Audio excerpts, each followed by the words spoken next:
Hello, I'm Galactic Sweets, and welcome back to another episode of Fire Emblem Path of Radiance. Today, Chapter 1, The Battle Begins. And last time we had a training session with Ike. Ike got his butt kicked, and then he kicked Boyd's butt, and then he won against his father, and now he's ready to take on his first mission. There you go, there's your recap. Good morning, Ike. Today's your first day as a professional soldier, isn't it? Yeah, and I'm ready to go. What you are is late! The others were suited up and ready at the break of dawn. Sorry, I'll get up earlier from now on. So, what's my first job? I'm talking with Titania right now. Wait outside until we're done. Yes, sir. Very well, Commander Grail. Shall we continue? You were telling me about some bandits that needed taken care of, weren't you? Correct. The request comes from a nearby village. According to reports, the bandits are not all that strong. I think it is best if I ride out and take a look. I plan on taking Oscar and Boyd along with me. Just the brothers? Go ahead and add Ike to your team. Shino and Gatry and I can handle the other two jobs easily enough. Titania, I'm leaving Ike in your care. I'm trusting you to show him the ropes. Understood, Commander. Come on, Ike, let's get you set up. Alright, my first job. Captain Titania, the preparations are complete and I'm ready to go. Impeccable timing. It's nice to know we can always count on you to be at the ready, Oscar. Don't forget about me. I'm ready for action. Is that so, Boyd? That's a surprise.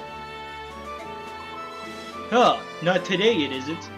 As of today, I'm going to be the absolute model of perfection. I need to set a good example for Ike. I'll take your word for it. Your first campaign at last. I know you wanted this for a while. Are you nervous, Ike? I think I was more nervous last night. I could hardly sleep. This morning, I'm feeling pretty good. It's the calm before the storm. You should try to relax. You're not going to be out there alone. Yeah, you're right. Right, everyone? Let's go. With that, we set off on our first adventure with Ike. To a small cliffside village. I always liked how this place looked. It's just kind of nice, serene, you know, and then a bunch of bandits show up and terrorize the village, so I guess it's not that nice and serene. Alright, let me explain what's going on. This is a map of Chaldea. And of course, I don't know if I'm pronouncing that correctly, so please bear with me. They've hired us to drive off some bandits. We're the blue marks here. The red dots are the bandits. There aren't many of them, but we can't get careless. The one in front of the building up north is their leader. I'm an evil bad guy swinging my axe. Our mission is to take him out and recapture that building.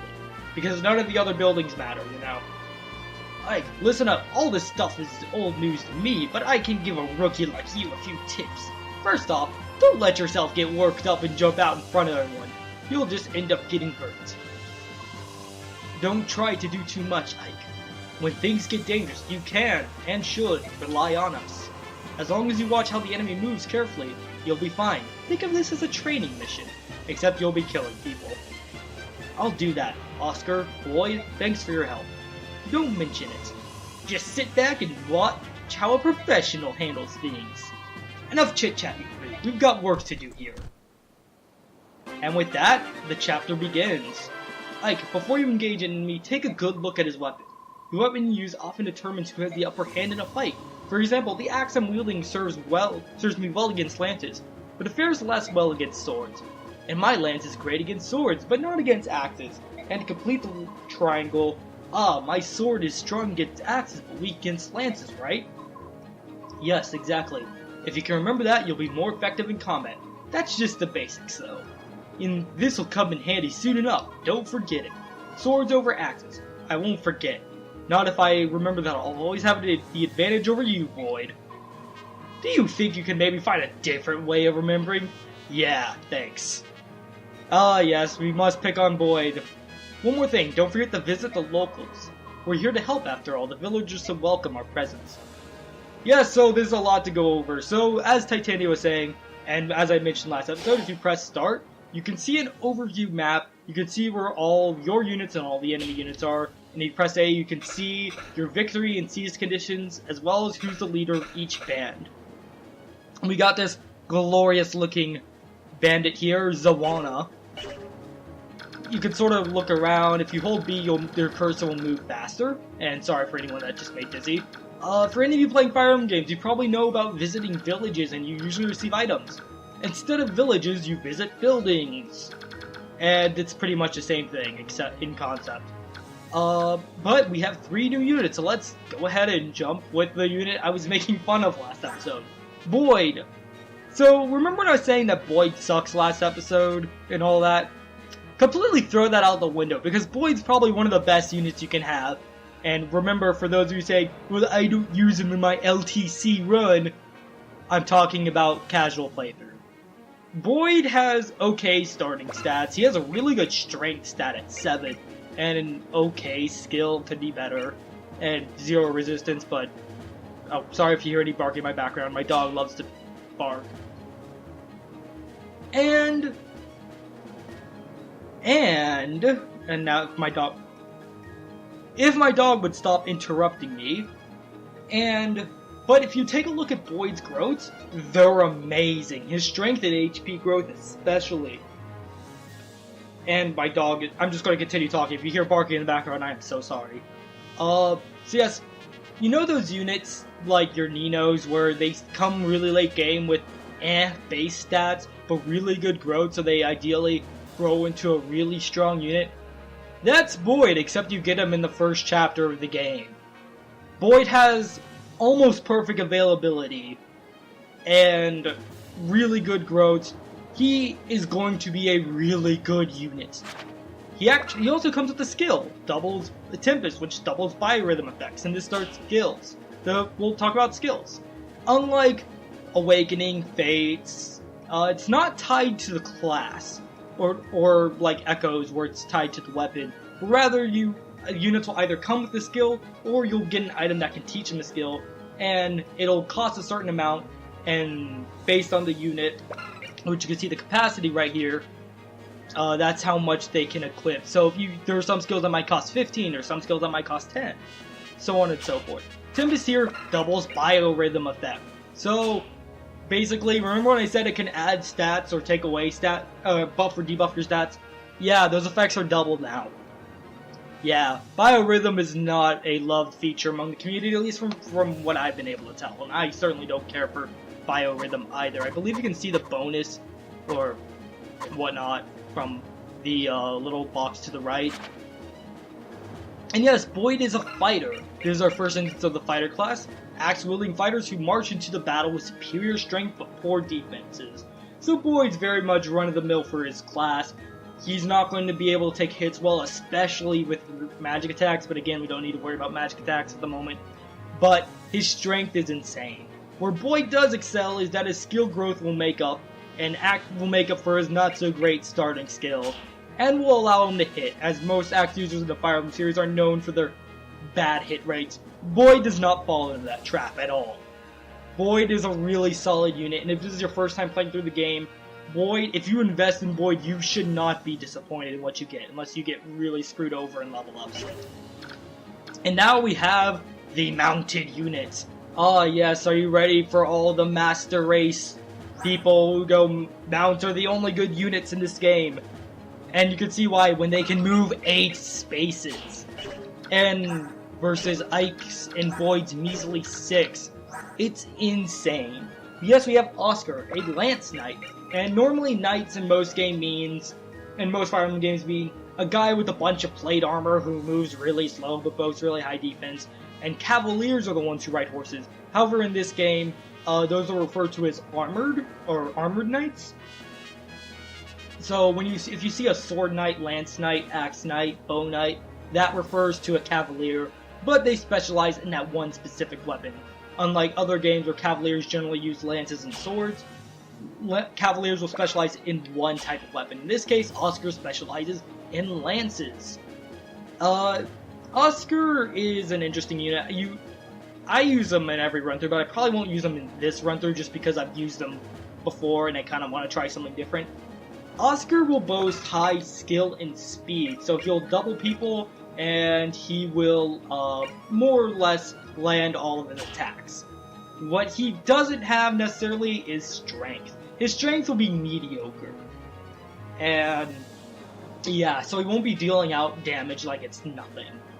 But other than that, Oscar's a pretty solid unit, and this game is often referred to as Horse Emblem for a reason. At least like Horse Emblem 2, because I think Genealogy of the Holy War is what other people also call Horse Emblem. Because, well, we'll get into that more later, but just know that people on horses are really good in this game. He doesn't come with any skills. You can see here that he has, on his build, he has a horse here, so that indicates that, say if there's weapons that are effective against mounted units, like a horse killer, or horse slayer I think they're called in this game, it'll do effective damage against him. You can see his weapon level. The weapon level determines what types of weapons you can wield. The higher, going from E to A, the higher the weapon level is, the more weapons you can wield. And yes, you can see what else he has here. And then last, but certainly not least, Titania. Oh boy. So this is my first Fire Emblem game. And when my sister and I first played this game, we saw Titania. Oh boy, Titania is really, really strong. So, Titania is the first instance of a Tier 2 class. So you see that little level, well this, every unit can go up to level 20, and then once they hit level 20, if they are in a first tier class, like all of our units at Titania, they will promote into a second tier version of that class. Paladin is the second tier version of Sword Knights, Axe Knights, Lance Knights, Bow Knights. Basically anyone on a horse. And you're probably wondering why it's not Axe Paladin or something. Paladins can basically use the weapon they specialized in before, so in this case Titania is specialized in axes, and they can gain a weapon of one other of their choosing. But since Titania is pre-promoted, which is a term you'll hear often in the Fire Emblem community, a pre-promote is someone who joins as a second tier unit already. She can also use lances, so that's important to know. And she comes with counter as a skill. But it's not as broken in this game as it is in other Fire Emblem games, and that's even presuming it is broken in other Fire Emblem games. Counter is actually a % chance to activate, and it can activate at any distance, not just next to a unit. So yes, Titania. She is really good. She has really good starting stats, and really good growths. So generally Fire Emblem will give you this unit at the very beginning who's pre-promoted, has really good starting stats, but it's supposed to make up for it in low growth rate so they fall off quickly and just won't be as good. Yeah, Titania just throws that out the window, and she's not the first character to do this either. And for those of you who do not know, Fire Emblem often has archetypes that it'll stick to, recurring characters throughout the series. The really strong character who joins at the beginning of the series, who isn't supposed to grow well, is often referred to as the... And there's a subcategory called the Oife, which are Jagans that are actually good throughout the entire game. Yeah. Titania... Okay, so this is... So if you're doing an LTC, Titania is your unit, was going to be one of the units you're going to be using a lot, at least in the beginning. But for a casual playthrough, you can use Titania. She's definitely a solid unit. Generally, she will just, by the end of the game, she'll end up mediocre compared to any other Cavalier, where if you put the time in to train them, they'll end up better than Titania. But due to her growth, she'll have a nice niche as a resistance, as a high resistance unit, effectively making her a good mage killer. I recommend not using Titania a lot in the beginning, because she's level 1 tier 2, or basically level 21, if you want to get more technical. She won't gain as much experience from taking out enemies as other units will. So, in that sense, she's sort of an EXP sponge. But you can see she moves a lot. Titania's here that if your units are struggling, Titania can clean up. Just to give you an idea, if I have Titania attack, yeah, no one's surviving around against her at this point in the game. So I'm not going to be using Titania so much in the beginning. I might use her more later. But for right now, she's just going to be going around getting villages and towns for us. So with that long-winded explanation out of the way, I swear it won't be as long in the future because this is the beginning of an RPG. The beginning of any RPG Let's Plays are always description heavy. Ah, you're with the mercenaries, right? Thank you for coming. We've heard a lot about you. Here, take this weapon. We're farmers, not fighters. Maybe you'll get some use from it. So generally from visiting towns, you'll get nice weapons and whatnot. And this is starting to show why Cavaliers are so good in this game. All Cavaliers have an inherent skill built in them, not actually taking up a skill slot, called Canto.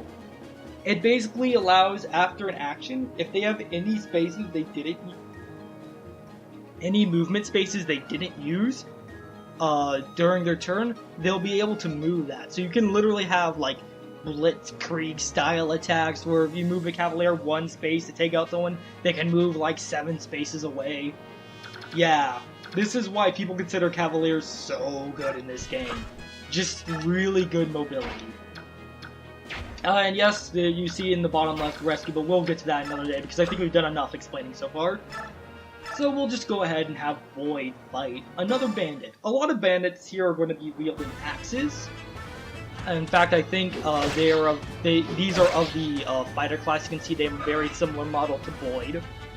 So that's sort of how you know that. And you can also just see their stats by scrolling over them and pressing Y. So that's pretty nice. You can see fighter, fighter. We have another class here, a Myrmidon, which are essentially kind of like Ike, but a little different. They're the generic ones. And for some reason, Ike starts out with 4 iron swords. I don't understand this. Also, if you have trouble remembering the weapon triangle, look to your right. There's a little reminder right there for you. So, yeah, and I believe it's only in the English version that Ike just starts out with 4 swords, for whatever reason. I mean, I guess he was hoping to draw the 4 sword and split into 4 copies, but sadly, these are just generic iron swords and not the 4 sword, I don't know. So, Ike actually has the upper hand on a lot of bandits in the beginning because a lot of bandits wield axes, which is pretty nice, and a good way to get used to it. Words. And you can see, if you want to train units, you can have someone hurt someone and then someone else come up and take the kill. Though in this case, I think we'd want to give the experience because Oscar's already a higher level. But we'll have Oscar attack. This isn't going to be like a super optimized playthrough with pro strats because I am not that good at Fire Emblem. My biggest claim to fame is that I've gone through a few chapters on Conquest Lunatic. And by a few, I mean like the first 3. That is my biggest claim to fame as doing difficult stuff in Fire Emblem. What's going on out there? Is that some sort of army? Huh. A bunch of mercenaries looking for the next meal. The villagers must have hired him. Listen up, lads! Hurt 'em and hurt 'em bad! We've let this bunch live. We'll have our hordes of hired swords hounding us for the rest of our days. It's those fool villagers. They think they can buy a bunch of stealth swords to chase us away. It ain't gonna work out how they wanted. All they get for their trouble is a bunch of ruined houses. Tear 'em down, boys! That'll teach 'em. So this is your introduction to the fact that bandits, much like the one you just see there, they can destroy villages, or houses in this case. So yeah, this your incentive to actually get moving and get to these houses and not just, say, pull yourself up in a corner. So that house is pretty much impossible to reach. That house is always destroyed for demonstration's sake. So here we have a new class, Myrmidon. They're foot-locked sword-locked foot units. You can see there's a bandit here. Bandit is another class. They're axe users, but they have not so great, or they say terrible strength, but that means their strength is really good. Like, that's not saying they have bad strength, but generally their skill is bad, so they'll have trouble hitting. But yes, bandits can destroy villages, so if you see a bandit on the map, they're probably heading for a house. It's important to actually to keep moving if you want to get the rewards. It's not like you'll get a game over or anything, but you'll miss out on some pretty cool stuff. So I'm going to have Oscar move forward here and get to this village. Since those bandits took over, we can't even sleep at night. Please, help us save our village. Here, my mother let me this. I hope it serves you well. And we get a Seraph Robe. I forgot you got this so early in the game. Seraph Robe is a stat raising item that raises the maximum HP. We're not going to worry about that right now, but it's a good item. Definitely something you want to extend more, even if it means using type. Hold on, sorry, I'm going to have to pause the recording right here. I apologize, a family member summoned me even though I told her I was going to be recording. But what can you do? So, I don't know where I'm going to move Titania. She'll just stand out here somewhere and yeah. Don't actually plan on using her for a bit because she's just going to soak up EXP. So we'll have Ike and his 5 million swords just go and take care of this guy. You won't actually take it out. Take out the bandit. Though there's something I want to show really quick. And that is it going through the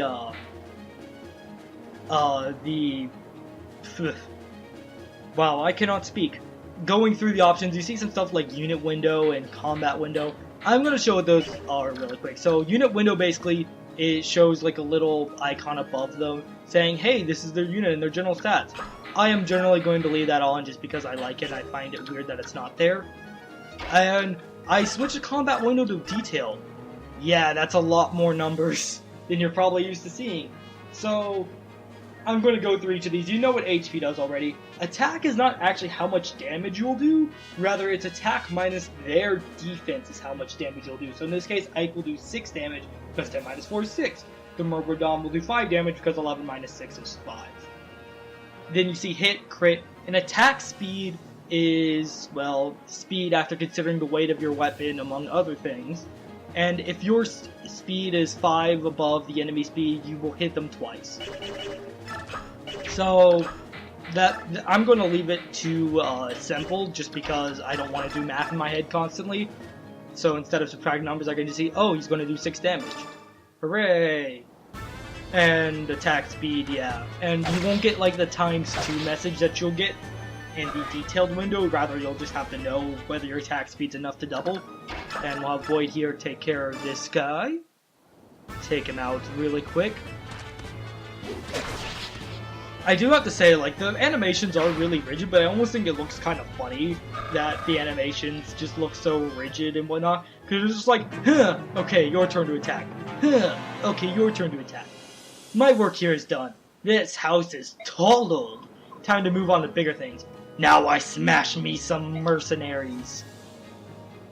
I mean, the guy probably already killed a few people by taking down the house, so killing one person isn't really... forget it. So yes, Ike will take this guy down, and he gets a level up. Let's see, what do we get? What do we get? Give me a good level up. HP, strength, skill, and res. Alright, I'll take that. Ike is a little low on HP, so I'll probably heal him this next turn. So you can go see their movement by the enemy's movement by simply going to the status screen, or scrolling over them and seeing this. If you press R, or L, excuse me, you can zoom out the map. And if you don't want to keep track of that in your head, if you press A, you can actually highlight the range. So say if I want to move Ike close enough that he isn't in range of the Myrmidon, I can just put him here because I know that Ike won't be attacked by the Myrmidon then. And you can trust this guy to not move off, even though it says he does move, because he's protecting this seize point, so he's not going to move. Newer Fire Emblem games will generally show that if a unit is protecting a seize point, they just won't move at all. But older Fire Emblem games, even if it will show their movement, even though they won't actually move. Also, you can use a C-stick to mess around with perspective and whatnot. I'm going to be doing this just because I like seeing the map, though. If you want a more traditional top-down view, you can do something like this. You mess with the camera, just mess with the camera and get what you like. There are definitely going to be times where I'm going to be zooming out in the future because it'll just be really helpful. I'm going to have Void move up here. He doesn't need a vulnerary because he can take a hit. Can Titania weaken this guy? No, she can only destroy him. Okay, so we'll have Oscar do some damage. Honestly, it probably would have been smarter to have Oscar go up with Ike since he can get the Myrmidon, and have Void take on this bandit, since axes. Good thing I get to just move Oscar up here. And we're gonna have Titania move here and trade the steel sword to Ike, because Ike does not need 4 iron swords, believe it or not. Those 4 iron swords are gonna last you a while through the game. I hope I did not make a horrible mistake in having Boyd take too much damage. I might have screwed up. Oh crap, oh crap. Okay, you do not hit Boyd. Do not hit Boyd. I swear to God, if you hit Boyd, do not. Are you serious? Blast, I'm not supposed to. Oscar, Rolf, forgive me. Oh my God, I feel like an idiot. Yes.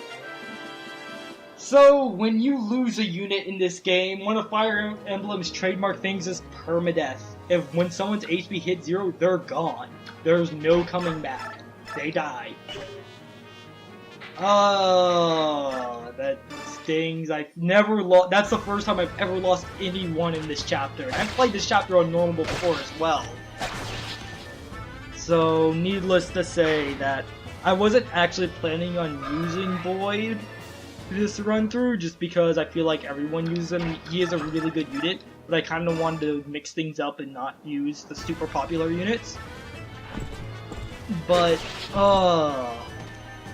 Titania avenge. I should have had Oscar avenge Boyd, because Oscar and Boyd are brothers. Whoops. Oh my God. No, rest in peace, Boyd. Rest in peace. I am so sorry. I just feel bad. Because, so a lot of more recent Fire Emblem games, if a unit will go down in the early chapters, they'll usually just withdraw. Because they're still important to story cutscenes and whatnot. And Boyd certainly had some lines in future story cutscenes. Those are going to play out differently now, because we don't have Boyd. He just is straight up dead. And yeah, and that's something I actually really like about this game, something you'll see soon, is that dialogue will change depending on who lives and who dies. It's just the really small stuff that matters, and they don't do it that much in more recent Fire Emblem games. I'm gonna stick Ike right here and heal him, because he should have no problem against Zawana. We'll just have everyone standing here, and yeah, it's a party. And with bosses, you usually have a boss conversation. And sometimes the certain characters will have special conversation. So a boss will usually have a quote going into battle, and sometimes they'll have special conversations with people, with specific units. In this case, he has a special conversation with Ike. Hey, you're nothing but a boy. Well, every brat needs a beating every now and then. Are you ready for it? Not today. If you want to run away, now's your chance. Hehehe. Imagine that. You're sassing me. Don't that beat all? I mean, this guy clearly does not know much about the weapon triangle. I would have Ike attack again, but I'm a little too worried he'll take too much damage in this next attack. Yeah, he won't KO. What if he uses a steel sword? Okay, so I'm gonna have Ike have the steel sword equipped. So the steel sword is heavier than the iron sword, and weight factors into attack speed. So I can't double with the steel sword because it weighs him down, so he's not as fast. I'm gonna have Ike wait here, because if I have Ike attack Zawana, he's not gonna take him out, but Zawana will potentially do 7 damage to Ike. And then at the beginning of enemy phase, Zawana can potentially take out Ike. I don't want that, so I'm going to just end the turn here and have Ike take a hit. In this way, hopefully Ike will actually prevail. Unless Ike just dodges. There's also that, but I'm erring on the side of caution here. Though granted, getting a game over would mean restarting this chapter and getting Boyd back, but I'm not going to do that. I love Boyd and all, but yeah. And with that, our first boss is down. Well, second boss after Grail, I guess. Ugh, I'm meant for better than this. I don't want to die here.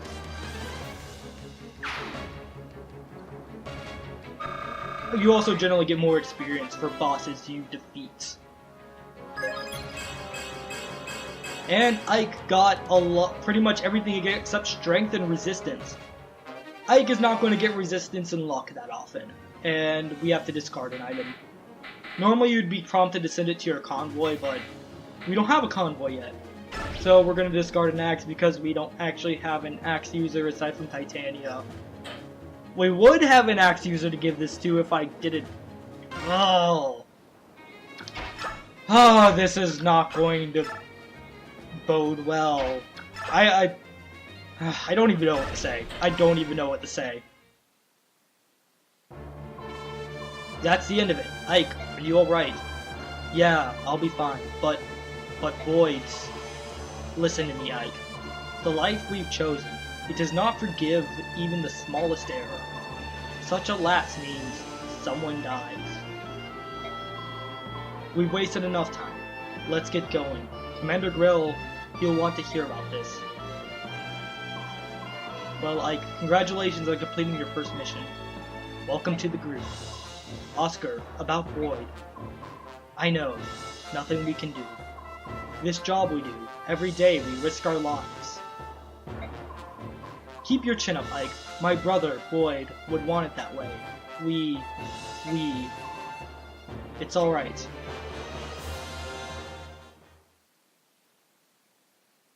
It's writing like this that makes you really appreciate Path of Radiance. That would obviously have played differently if Boyd actually did live to the end. And heck, you might even see that extra bit of dialogue since I do conveniently happen to have a copy of this save file right here. And I'm sure I can play through again without losing Boyd. So yes, with that grim lesson under our belt, hopefully we will be more careful in the future. Thank you so much for watching, and I'll see you guys in the next episode.